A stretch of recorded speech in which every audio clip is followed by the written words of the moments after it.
எங்களுடைய கட்டுமரங்களெல்லாம் பறிச்சு வச்சுக்கிட்டு என்னடா விளையாடுறீங்களா? யாருடைய மண்ணு, யாருடைய வீடு, யாருடைய இடம், யார் பிறந்த பூமி?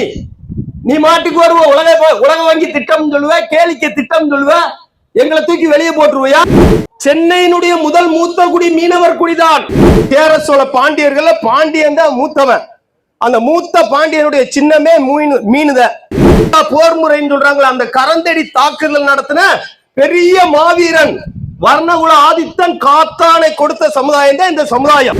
நீங்க பிடிக்கிறீங்களே செங்கோடி, இந்த கம்யூனிஸ்ட் கட்சிக்காரங்களா அந்த செங்கோடி பிடிச்சு நிக்கிறாங்களே, அந்த செங்கோடிய இந்த சென்னையினுடைய உயர் நீதிமன்றத்துக்கு எதுக்கு இருக்கிற கடற்கரையில ஏத்துற எல்லாரும் இன்னைக்கு கடல்ல ஏதோ கடத்துறாங்க. சிந்தனை சிற்பி சிங்காரவேலர் புத்தகத்தை கடத்தினார்னு வரலாறு சொல்லுது. விவிலியத்துல ஒரு வார்த்தை சொல்லுவாங்க, நரிகளுக்கு வலைகள் உண்டு, புறாக்களுக்கு கூடுகள் உண்டு, மனுமகனுக்கு தலை சாய்க்க கூட இடம் இல்லைன்னு.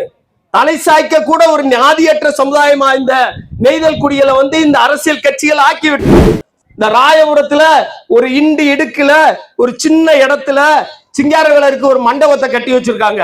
அந்த இடத்துல இருசக்கர வண்டி நிறுத்த கூட இடம் கிடையாது. கடற்கரை சமூகம் தான் இன்னைக்கு பலவீனப்பட்டு கிடக்கிறதா சொல்றாங்களே, இன்னைக்கு சோர்ந்து போய் கிடக்கிறதா சொல்கிறார்களே. இந்த கடற்கரை சமூகத்தை சேர்ந்த ஆயிரக்கணக்கான மக்கள் 1985 திரண்டு போய் சென்னை உயர் நீதிமன்றத்தை முற்றுகை.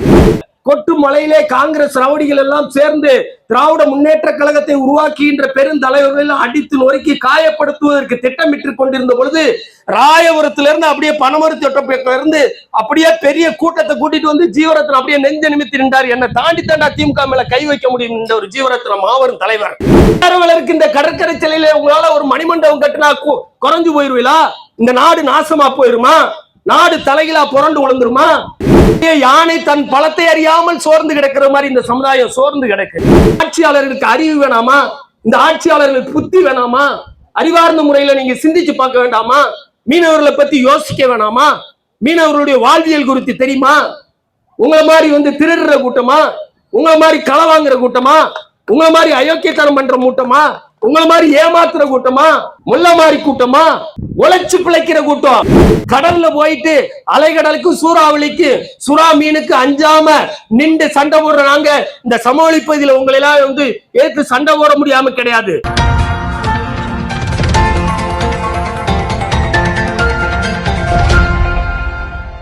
செயல் வீரர்களே, சமுதாயத்தினுடைய முன்னணி செயல் வீரர்களே, உங்கள் அத்தனை பேருக்கும் எனது முதற்கண் வணக்கங்களை தெரிவித்துக் கொள்கிறேன். இப்ப மீனவர்களே பழங்குடியினர் பட்டியல சேர்க்கிறத பத்தி மட்டும் நிறைய பேர் பேசிட்டு போயிட்டாங்க.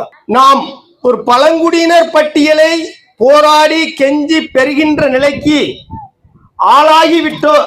கையேந்தி நிற்கின்ற அல்லது கோரிக்கை வைக்கின்ற நிலைக்கு ஆளாகி இந்த சமுதாயம் கிடைக்கின்றது. தமிழ் நிலத்தினுடைய இந்த வரலாற்றுல ஒரு செம்மாந்து வாழ்ந்த குடி, ஒரு பெரிய குடி பாண்டியர்கள் தான். அந்த மூவேந்தர்கள்லயே முதல் வேந்தன். அந்த சேர சோழ பாண்டியர்கள் பாண்டியன் தான் மூத்தவன். அந்த மூத்த பாண்டியனுடைய சின்னமே மீனுதான். அந்த மீன் குடிதான், அந்த மீன் கொடிதான். 1600 அந்த யாழ்ப்பாணத்துல போர்த்துகீசியர்கள் படையெடுத்து அங்க இருந்த ஒரு சங்கிலி மன்னன் ஒருத்தனை தோக்கடிச்சான். அவனை கைது செய்து சிறையில் அடைத்து அந்த யாழ்ப்பாண ராஜ்யத்தை, அந்த யாழ்ப்பாண அரசை வீழ்த்திட்டான். பிலிப் டி ஒலிவேரா அப்படிங்கிற ஒரு பெரிய போர்த்துகீசிய படை தளபதி ஐரோப்பாவில இருந்து வந்தவன். அவனை வெல்ல முடியல இலங்கை தீவுல யாராலையும். இலங்கை தீவே கட்டுப்பாட்டுக்கு போயிடுச்சு. அந்த பக்கத்துல நம்ம நாகப்பட்டினத்துல காத்தான் அப்படிங்கிற ஒரு வம்சத்துல பிறந்தவர் வர்ணகுல ஆதித்தன் அவர் பேரு. இங்க இருந்து ஒரு படையை திரட்டிட்டு நேரா யாழ்ப்பாணத்துக்கு போற பெரிய படை தளபதி, ஒரு குறுநில மன்னன். ஆயிரக்கணக்கான இந்த நெய்தல் குடியில் பிறந்த வீரர்கள் எல்லாம் அழைத்து கொண்டு பெரிய படையை திரட்டிட்டு யாழ்ப்பாணத்துக்குள்ள போய் இறங்கி அடிக்கிறாரு. கிட்டத்தட்ட 3 ஆண்டுகள் உலகத்தை அன்னைக்கு ஆட்டி படைச்சுக்கிட்டு இருந்த ஒரு பெரிய ஒரு கூட்டம் போர்த்துகீசியர்கள் பீரங்கிகளையும் ஆயுதங்களையும் துப்பாக்கிகளையும் குண்டுகளையும் வச்சுக்கிட்டு இருந்த முன்னாடி வாளையும் வேலையும் தூக்கிட்டு போய் கத்தியும் அருவாளையும் வச்சுக்கிட்டு ஒளிஞ்சு இந்த கரந்தடி தாக்குதல், கொரில்லா போர் முறைன்னு சொல்றாங்களா, அந்த கரந்தடி தாக்குதல் நடத்தின பெரிய மாவீரன் வர்ணகுல ஆதித்தன் காத்தானை கொடுத்த சமுதாயம் தான் இந்த சமுதாயம். அங்க வீர மரணம் அடைந்தார். கிட்டத்தட்ட 350 ஆண்டுகளுக்கு பின்பு அதே வல்வெட்டித்துறையில கரிகால் பெருவளத்தானுக்கு பிறகு தமிழ்காய் தவமிருந்து பெற்றெடுத்த ஒரு தவ புதல்வனை போன்று உலக புரட்சியாளர்களிலே ஒரு ஒப்பாரும் மிக்காரும் இல்லாத ஒரு புரட்சி தலைவனாக தமிழீழத்தினுடைய தேசிய தலைவர் மேதகு பிரபாகரன் இதே நெய்தல் நிலத்தில் வல்வெட்டி துறையில தான் தோன்றினார். உலகத்தினுடைய 22 நாடுகள் நின்று அவரை தோற்கடிக்கிறதுக்கு பெரும்பாடுபட்டனர். தனி அரசாங்கத்தை நடத்தி கொண்டிருந்தார்.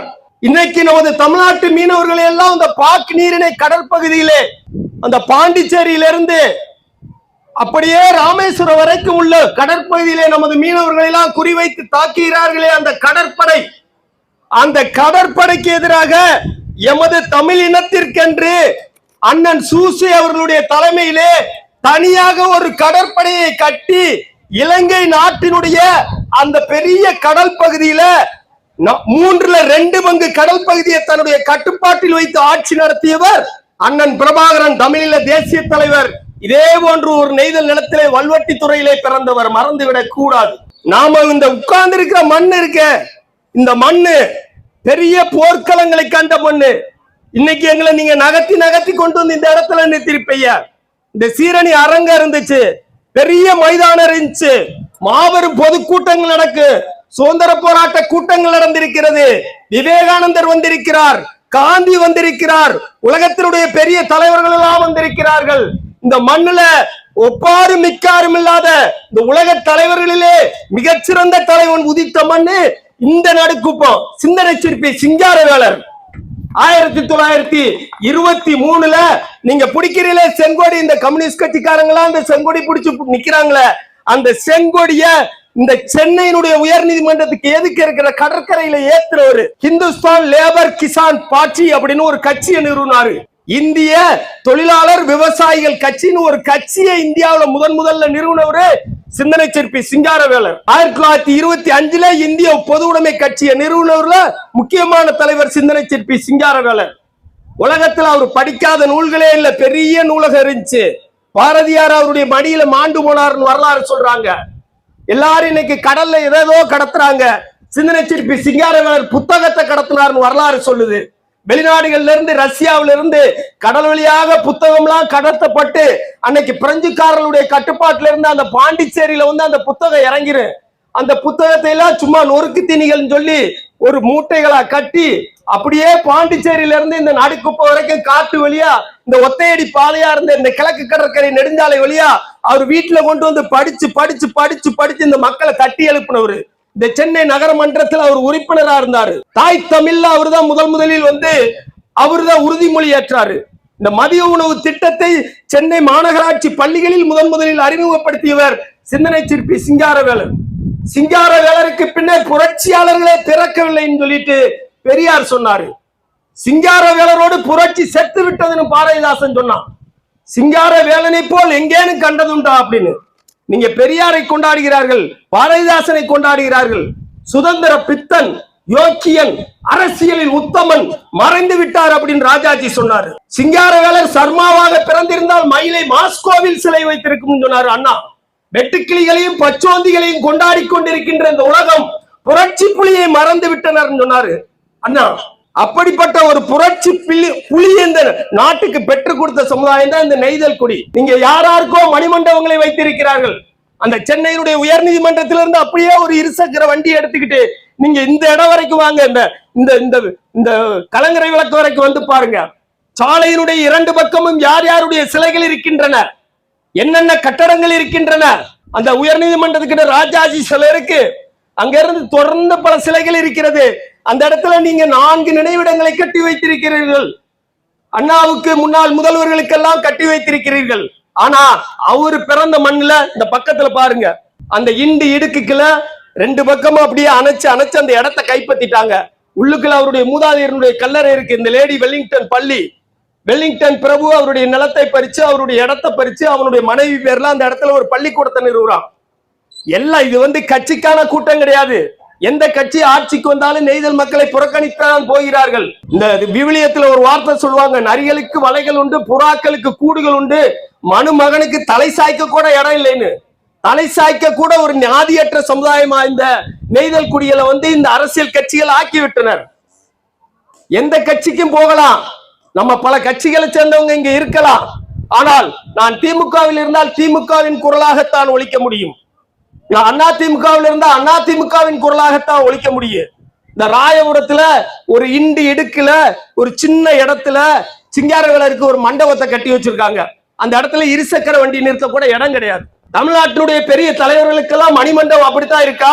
அதுக்கு அடுத்து இந்த இடத்துல ஒரு சாலை ஒண்ணு போட்டாங்க, இந்த அணுகு சாலை, அந்த லூப் ரோடுன்னு சொல்றாங்க. அந்த சாலை நாங்க யாராச்சும் போட சொன்னோமா? எங்க வீட்டுக்குள்ள வந்து சாலை போடுங்க நாங்க சொன்னோமா? நீங்க கலங்கரை விளக்கத்திலிருந்து இந்த இடம் வரைக்கும் ஒரு சாலை போட்டு பேருந்துகளையும் அல்லது பல்வேறு வாகனங்களையும் அனுப்புங்க நாங்க சொன்னோமா? சாலை போட்ட நாள்ல இருந்து நாங்க ஏத்துக்கிட்டு தானே இருந்தோம். எங்க வீட்டுக்குள்ளேயே வந்து ஒரு ரோட்டை போட்டீங்க, எங்க வீட்டுக்குள்ளேயே சாலையை போட்டீங்க, எங்க படகுகள் எல்லாம் ஒதுக்கி ஒதுக்கி தள்ளினீங்க, கேளிக்கை இடங்களா மாத்தனு. 1985 4 பேரை துப்பாக்கி சூட்டுல துடிக்க துடிக்க சுட்டு கொண்டாங்க, 5 பேர் செத்து போனாங்க. ஒருத்தர் தீக்குளிச்சு செத்தாரு. தலைமைச் செயலத்துக்கு முன்னாடி ஒருத்தர் தீக்குளிச்சு செத்தாரு. இதே கடற்கரை சமூகம் தான் இன்னைக்கு பலவீனப்பட்டு கிடக்கிறதா சொல்றாங்களே, இன்னைக்கு சோர்ந்து போய் கிடக்கிறதா சொல்கிறார்களே. இந்த கடற்கரை சமூகத்தை சேர்ந்த ஆயிரக்கணக்கான மக்கள் 1985 திரண்டு போய் சென்னை உயர்நீதிமன்றத்தையே முற்றுகையிட்டாங்க. உயர்நீதிமன்றத்தையே முற்றுகையிட்டாங்க. தீர்ப்பு சொல்றியா சொல்லலையா அப்படின்னு கேட்டாங்க. அடுத்து தலைமைச் செயலகம் முற்றுகை. தலைமைச் செயலகத்துக்கு முன்னாடியே ஒருத்தர் தீக்குளிச்சு சாகுறாரு. எங்களுடைய கட்டுமரங்கள் எல்லாம் பறிச்சு வச்சுக்கிட்டு என்னடா விளையாடுறீங்களா? யாருடைய மண்ணு, யாருடைய வீடு, யாருடைய இடம், யார் பிறந்த பூமி? நீ மாட்டுக்கு வருவ, உலக வங்கி திட்டம் சொல்லுவ, கேளிக்கை திட்டம் சொல்லுவ, எங்களை தூக்கி வெளியே போட்டுருவியா? சண்டை, சச்சரவு, போராட்டம், துப்பாக்கி சூடு. தமிழ்நாட்டினுடைய அன்னைக்கு இருந்த ஒரு மிகப்பெரிய காவல்துறை தலைவர் அடி வாங்கிட்டு ஓடினாரு. மாவீரனாக போற்றப்பட்ட ஒரு தலைவர், கடற்கரைக்காரங்களை எதிர்த்து சண்டை ஓடாம காவல்துறையை சேர்ந்த ஒரு பெரிய தலைவர், அன்னைக்கு காவல்துறைக்கே தமிழ்நாட்டுக்கு தலைவராக இருந்த ஒரு அடி வாங்கிட்டு ஓடினாரு. இது வரலாறு. ஸ்டெர்லைட் போராட்டத்துல நம்ம தான் உயிரை கொடுத்து அந்த ஸ்டெர்லைட்டை நிறுத்துறோம். பெரிய போராட்டம், அணு உலை எதிர்ப்பு போராட்டம், தொடர்ச்சியா ஒரு நீண்ட நெடிய கடற்கரை, 1076 கிலோமீட்டர் நீள கடற்கரை சொல்றாங்க. இங்க ஆரம்பாக்கத்துல தொடங்கி குமரி மாவட்டத்தினுடைய நீரோடி வரைக்கும் எல்லா கடற்கரையும் கடலோடிகளுக்கு. சிந்தனை சிற்பி சிங்காரவேலருக்கு பின்னாடி ஜீவரத்னம்னு ஒரு தலைவர் வந்தாரு, மாபெரும் தலைவர், அண்ணாவுக்கு நிகரான தலைவர். சென்னை மாநகர மன்றத்தின் மேயராக நீங்கள் தான் வரப்போகிறீர்கள் ஜீவரத்னம், ஒன்றும் கவலைப்படாதீர்கள் என்று அவருக்கு ஏமாற்றினார்கள். அவர் ஒரு ஆசையோடு இருந்தார், கனவோடு இருந்தார். சென்னை எங்க ஊரு? சென்னையினுடைய முதல் மூத்த குடி மீனவர் குடிதான். இன்றைக்கு இருக்கின்ற தலைமைச் செயலகம் மதுரேசன்பட்டினம் என்ற ஒரு மீனவ குப்பமாக இருந்த இடம்தான். இந்த சென்னை பெருநகரத்தினுடைய மூத்த குடிகளே நாங்கள் தான். இந்த மண்ணுல நான் தான் மேயராக வரப்போகிறேன் என்று ஆசையோடு இருந்தவரை ஏமாற்றி அவருக்கு அந்த மேயர் பதவியை தராமல் ஏமாற்றப்பட்டார் ஜீவரத்னம். திராவிட முன்னேற்ற கழகம் உருவாக்கப்பட்டு சொல்றாங்க, அந்த ராபின்சன் பூங்காவிலே கொட்டும் மலையிலே திராவிட முன்னேற்ற கழகம் உருவாக்கப்பட்டது ஒரு வரலாறு சொல்லுவாங்கல்ல.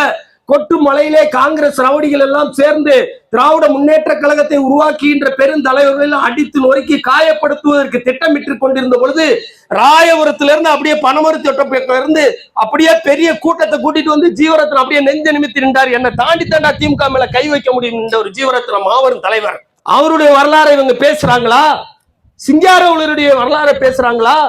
சிங்காரவேலருக்கு இந்த கடற்கரை சிலையில உங்களால ஒரு மணிமண்டபம் கட்டினா குறைஞ்சு போயிருவீங்களா? இந்த நாடு நாசமா போயிருமா? நாடு தலைகளா புரண்டு உழந்துருமா? அல்லது சிங்காரவேலருக்கு நிகரான எவனாச்சும் ஒரு தலைவனை அறிஞனை நீங்க காட்டுங்க, நாங்க ஏத்துக்கிறோம். காந்திக்கு மூத்தவரு, அம்பேத்கருக்கு அரசியல் ஆசானா இருந்தவரு, பெரியாருக்கு புத்திமதி சொன்னவரு, யாரோட எந்த விதத்துல சிந்தனை சிற்பி சிங்காரவேலர் குறைந்து போனவர் சொல்லட்டும். சிந்தனை சிற்பி சிங்காரவேலருக்கு இந்த கடற்கரை ஓரமா இருக்கிற இந்த சின்ன சாலைக்கு பேர் வச்சா போதுமா? ஒட்டுமொத்த கிழக்கு கடற்கரை நெடுஞ்சாலைக்கே சிந்தனை சிற்பி சிங்காரவேலர் பெயரை சூட்ட வேண்டும்.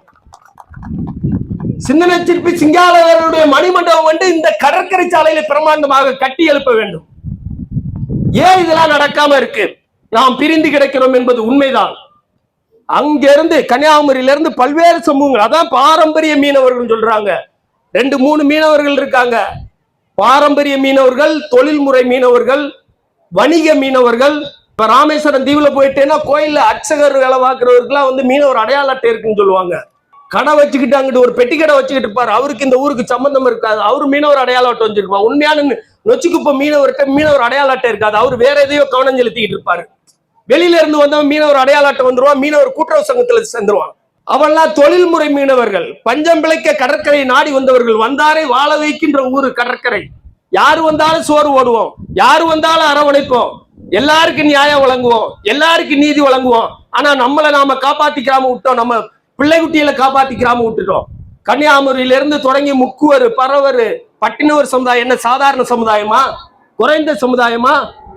நாகப்பட்டினத்திலிருந்து அப்படியே நெல்லூர், ஆந்திராவெல்லாம் தாண்டி ஒரிசா வரைக்கும் இருக்கிற சமுதாயம் பட்டினவர் சமுதாயம். பெரிய சமுதாயம். இந்த தமிழ் குடிகள்ல, இந்த கடலோடிகள்ல மிகப்பெரிய சமுதாயம் பட்டினவர் சமுதாயம். அப்படியே யானை தன் பலத்தை அறியாமல் சோர்ந்து கிடக்கிற மாதிரி இந்த சமுதாயம் சோர்ந்து கிடக்கு. அப்படியே வந்தவன்லாம் வந்து வந்தேரிகளின் வேட்டைக்காடா போயிடுச்சு. சென்னை வந்தேரிகளின் வேட்டைக்காடாகி விட்டது. நம்ம ஊரு கடற்கரையில நம்ம மீன் பிடிக்க முடியல. அப்படியே காட்டுப்பள்ளி துறைமுகம் சொல்றான். சென்னை போச்சு, பாண்டிச்சேரி போச்சு, நாகப்பட்டினம் போச்சு, ராமேஸ்வரம் போச்சு, கன்னியாகுமரி போச்சு, தூத்துக்குடி போச்சு. எல்லாத்தையும் இழந்துட்டு இன்னைக்கு வந்து நம்ம பஞ்ச பராரிகளா எங்களை வந்து மீனவ பழங்குடியில சேருங்கன்னு நம்ம கோரிக்கை வச்சுட்டு இருக்கோம். காரணம் கல்வியில, பொருளாதாரத்துல, வேலை வாய்ப்புல எல்லாத்துலயும் பின்தங்கி கிடக்கின்றது இந்த சமுதாயம். அப்படிங்கிறதுக்காக இப்படி சேர வேண்டியிருக்கு. அப்ப முக்குவர், பரவர், பட்டினவர், வளையர், பட்டங்கட்டியர், கரையார், பர்வதராஜகுலம், செம்படவர் என்றெல்லாம் கிட்டத்தட்ட 20க்கும் மேற்பட்ட பாரம்பரிய மீனவ பழங்குடிகள் அனைவரையும் ஒன்று சேர்க்கணும் அப்படிங்கிறதா நம்மளுடைய கோரிக்கை. அப்ப ஓரணியில திரளணும், ஒரு தாய் மக்களா திரளணும். ராமேஸ்வரத்துக்கு அந்த தெற்கு பக்கம் உள்ளவங்க எல்லாம் கிறித்தவ மீனவர்களா இருப்பாங்க. அப்ப கிறித்தவர்களாய் மரைக்காயர்கள், ஐயா அப்துல் கலாம் மரைக்காயர் சமுதாயத்தை சேர்ந்தவர், ஒரு கடலோடியினுடைய மகன் தான் அவரு. ராமேஸ்வரத்துல மரைக்காயர் சமுதாயத்தை சேர்ந்தவர் தான். இஸ்லாமியர்கள், மரைக்காயர்கள் மீனவர்களாக இருக்கிறார்கள், கிறித்தவர்கள் இருக்கிறார்கள், இந்துக்கள் இருக்கிறார்கள், பல்வேறு சமூகங்களாக கிடைக்கிறோம்.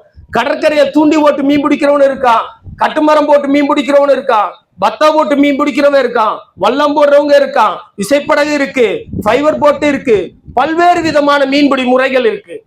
நாம பிரிஞ்சு கிடக்கும். நமக்குள்ள மட்டும் முரண்பாடுகள் இருக்கின்றது. இந்த ஊருக்கும் பக்கத்து ஊருக்கும் சண்டை. கோயிலுக்கு மட்டும் செலவழிப்போம், சண்டை போட்டுட்டு காவல் நிலையத்துக்கு, நீதிமன்றத்துக்கு மட்டும் செலவழிப்போம். ஆனா இந்த சமூகத்தை முன்னேற்றுவதற்காக நாம் எத்தனை அறக்கட்டளைகளை நிறுவி இருக்கிறோம், இந்த சமூகத்தை முன்னேற்றுவதற்காக நாம் எத்தனை திருமண மண்டபங்களை கட்டி இருக்கிறோம். நீங்க வட சென்னையில போய் பாருங்க. தென் மாவட்டத்திலிருந்து இந்த தமிழ்நாட்டுக்கு, இந்த சென்னை பெருநகரத்துக்கு, இந்த தலைநகரத்துக்கு பிழைப்பு தேடி வந்தவர்களுக்கு எத்தனை திருமண மண்டபங்கள் இருக்குன்னு பாருங்க. நம்ம நினைச்சிருந்தா இந்த சென்னையவே வந்து வாழ வைக்கலாம். சென்னையே நம்ம கிட்ட வந்து நிற்கும். ஒட்டுமொத்த சென்னை பெருநகரமே நம்ம கிட்ட நிக்கணும். அப்படிப்பட்ட ஒரு சமுதாயம். அப்படியே வருவோம். ஒரு கோயில், அந்த கோயிலை சுத்தி கொஞ்சம் இடத்த வாங்குறது, அந்த இடத்துல வீடுகளை கட்டிக்கிறது, தொழிலை பாக்குறது. என்னைக்காச்சும் ஒரு நாளைக்கு கோயிலை வச்சு ஒரு பிரச்சனை வரும், நேரா அறநிலையத்துறைக்காரன் வருவான், வந்துட்டு கோயில் அறநிலையத்துறைக்கு சொந்தம். எப்படி இது என்ன உங்க அப்பா வீட்டு சொத்தா? கோயில் ஏன் கோயில்? கோயிலுக்கு இடம் வாங்கினது என் பாட்டன் முப்பாட்டன். எங்கேயோ அந்த பக்கம் பாண்டிச்சேரியில இருந்து அல்லது நாகப்பட்டினத்துல இருந்து காலச்சூழல்கள்ல மீன் பிடிக்க நாங்க இந்த இடத்துல வந்து உட்கார்ந்து ஒரு இடத்த வாங்கி 300 வருஷத்துக்கு முன்னாடி ஒரு கோயிலை கட்டி, அந்த கோயிலுக்கு ஒரு 10 ஏக்கர் இடத்த வாங்கி நாங்க எல்லாம் பொது உடைமை வாழ்க்கை வாழ்றவங்க. இந்த கடலுக்கு மீன் பிடிக்க போயிட்டு வந்தா மீன் கூலி கிடையாது, பங்கு முறை. அதனாலதான் நம்ம பழங்குடி வாழ்வியல் முறைன்னு சொல்றோம். படகுக்கு இவ்வளவு பங்கு, மீன் பிடிக்க வந்தவனுக்கு இவ்வளவு பங்கு, படகு உரிமையாளருக்கு இவ்வளவு பங்கு, வலைக்கு இவ்வளவு பங்குன்னு பங்கு பிரிச்சு வாழ்ற ஒரு சமுதாயம். அதே மாதிரி இடத்தையும் பங்கு பிரிச்சு வாழ்ந்தோம். இடத்த முழுக்க கைப்பற்றிட்டான், எல்லாத்தையும் இழந்தாச்சு. இந்த தீப்பெட்டி அடுக்கிற மாதிரி அடிக்கடிக்கு வீடு கட்டி வச்சிருக்கான். 10 மாடியில எப்படி வாழ முடியும்? நினைச்சு பார்க்க வேணாமா? இந்த ஆட்சியாளர்களுக்கு அறிவு வேணாமா? இந்த ஆட்சியாளர்களுக்கு புத்தி வேணாமா?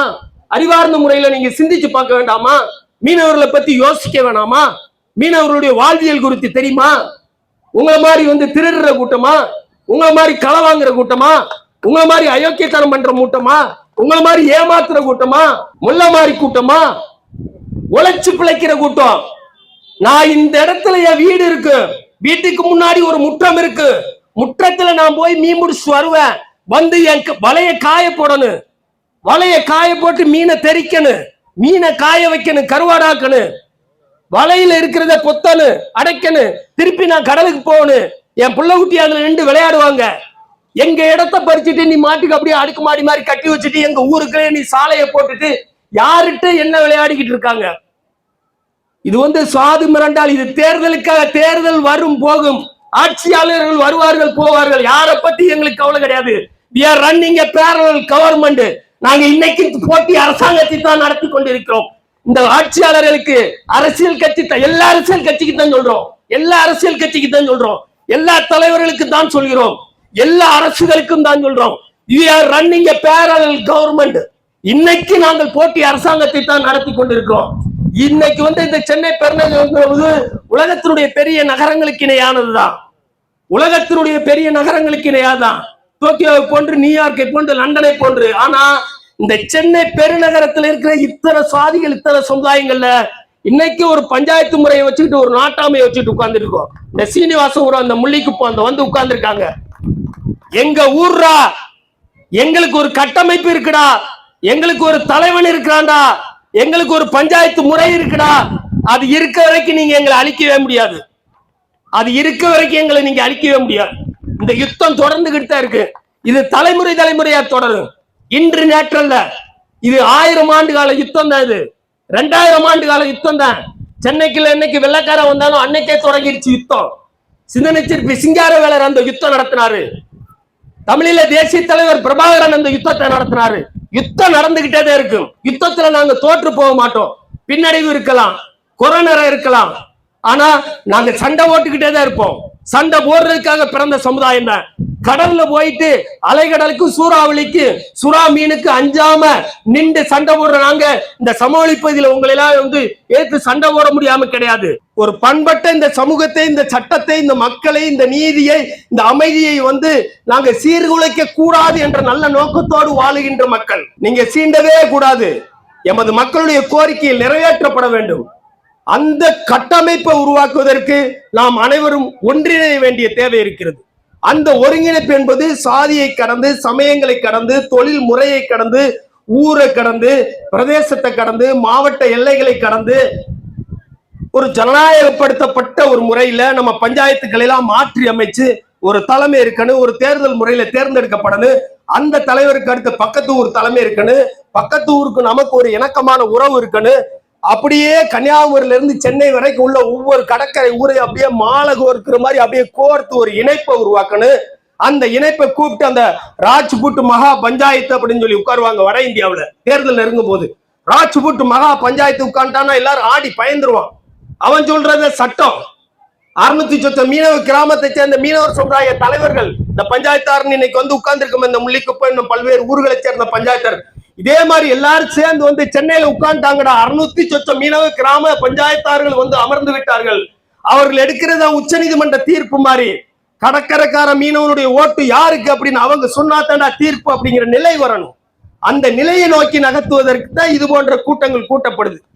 நீங்க தேர்தலில் நீங்க உங்களுடைய விருப்பம், யாருக்கு யாரு வாக்களிக்கலாம். இது ஜனநாயக நாட்டுல விரும்புறவரு போய் வாக்களிச்சுட்டு வர போறாங்க. ஆனால் யார் ஆட்சிக்கு வந்தாலும், யார் எந்த கட்சிகள் மாறி மாறி ஆட்சிக்கு வந்தாலும் இந்த மக்களுடைய தலைவிதியை மாத்திரம்னா நாம தான் முன்னோக்கி செல்லணும். நமக்கு 25 தொகுதி, 35 தொகுதி, 5 தொகுதி எல்லாம் கிடையாது. ஒட்டுமொத்த தமிழினத்தையே வழிநடத்தி செல்லக்கூடிய ஆற்றலும், அறிவும், துணிச்சலும், அர்ப்பணிப்பும் உள்ள சமுதாயம் தான் இந்த சமுதாயம் மட்டும்தான். நீங்க சமவெளி பகுதி அப்படியே திரும்பி பாருங்க. எல்லாரும் சாதி சண்டை போட்டுட்டு இருக்கான். நான் உயர்ந்த சாதின்னு ஒருத்தன் சொல்லுவான், நான் தாழ்ந்த சாதின்னு ஒருத்தன் சொல்லுவான். சண்டை, சச்சரவு, சாதி பார்த்து அரசியல் நடக்கும். எவனையும் நம்ம தாழ்ந்த சாதின்னு தூக்கி போட்டு மிதிக்கிறதும் கிடையாது. எவனையும் உயர்ந்த சாதின்னு சொல்லி நம்ம போய் கைகட்டி நிக்கிறதும் கிடையாது. எல்லாரும் ஓர் குலம், எல்லோரும் ஓர் நிலை, எல்லாரும் இந்நாட்டு மக்கள் அப்படின்னு சொல்லி வாழக்கூடிய தகுதி படைத்த சமுதாயம் சிந்தனை சிற்பி சிங்காரவேலரை கொள்கை ஆசானாக ஏற்றுக்கொண்ட இந்த நெய்தல் குடிதான். இந்த நெய்தல் குடிதான்டா முன்னணி போர்ப்படை அன்னைக்கு இந்த தமிழ்நாடு, இந்த தமிழ் இனமே தோத்து போகணுங்கிற நிலை எப்ப வந்தாலும் எல்லாரும் தோத்துருவாங்க, எல்லாத்தையும் இழந்துருவாங்க. சமவெளி பகுதியெல்லாம் நாசமா போகுது. கடைசீத்தம் கடற்கரையில தான் நடக்கும். கடைசீத்தம் கடற்கரையில தான் நடக்கும். கடலை ஆள்பவன் தான் உலகை ஆள்வான். கடலை ஆள்பவன் தான் உலகை ஆள்வான். கடலை எவன் ஆட்சி செய்யறானோ அவன் உலகத்தை ஆட்சி செய்வான். இன்னைக்கு அமெரிக்காவுக்கு ஈரானுக்கு நடக்கிற சண்டை எங்க நடந்துகிட்டு இருக்கு? கடல்ல நடந்துகிட்டு இருக்கு. பெரிய கப்பலை போய் நிறுத்துறான். ஏன்? கடல்ல தான் ஆதிக்கம் செலுத்தணும். கடலில் ஆதிக்கம் செலுத்துவன் தான் அந்த உலகத்தை ஆள்வான். நாங்க இன்னைக்கு கடல் ஆதிக்கத்தை விட்டு ஒதுங்கவில்லை. கடலிலும் கரையிலும் இறந்த அதிகாரத்தை மீட்பதற்காக போராடி கொண்டிருப்பவர்கள் எல்லாம் தோத்து போய் வந்துட்டாலே கடைசித்தம் கடற்கரையில் நடக்கும். நாங்க நின்று போராடுவோம். நாங்க தோற்று போக மாட்டோம். ஒட்டுமொத்த தமிழினத்திற்குமே நாங்க தான் வழிகாட்டுவோம். அந்த நிலை வரும்பொழுது இது பழங்குடியினர் பட்டியல் அல்ல, அல்லது வேற எந்த சலுகைகள் இல்ல, நமது மீன்கொடி சொம்மாந்து இந்த செயின்ட் ஜார்ஜ் கோட்டையிலும் பறக்கும் என்று கூறி வாய்ப்புக்கு நன்றி கூறி விடைபெறுகிறேன். நன்றி, வணக்கம்.